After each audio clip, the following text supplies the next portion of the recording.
Modality. Let's think now about the purpose of academic writing.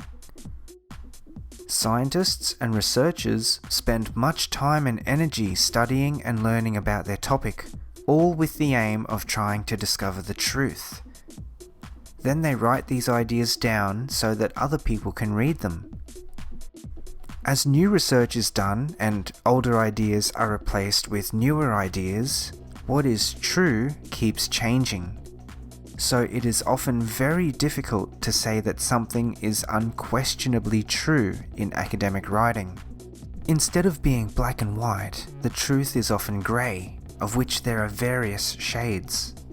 The language that lets us communicate these shades of truth is called modality in linguistics.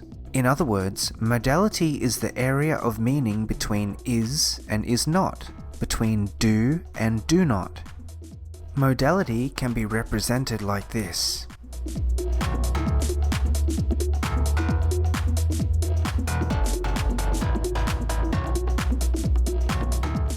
As the table shows, the area between positive and negative probability can be graded with modal verbs such as must, will, and may.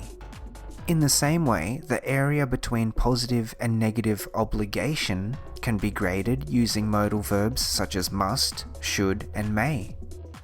The proper use of modality is important in IELTS writing. Let's now take a closer look at modality. Notice how the meaning of our paragraph would change if we changed its modality.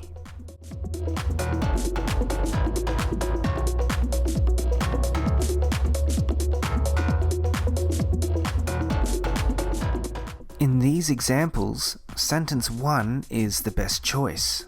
But why? Sentence 2 is probably too strong for our essay because the reasons for visiting museums are not strong enough to support the high modality of must. Sentence 3 is too weak for our essay. It sounds like permission rather than advice.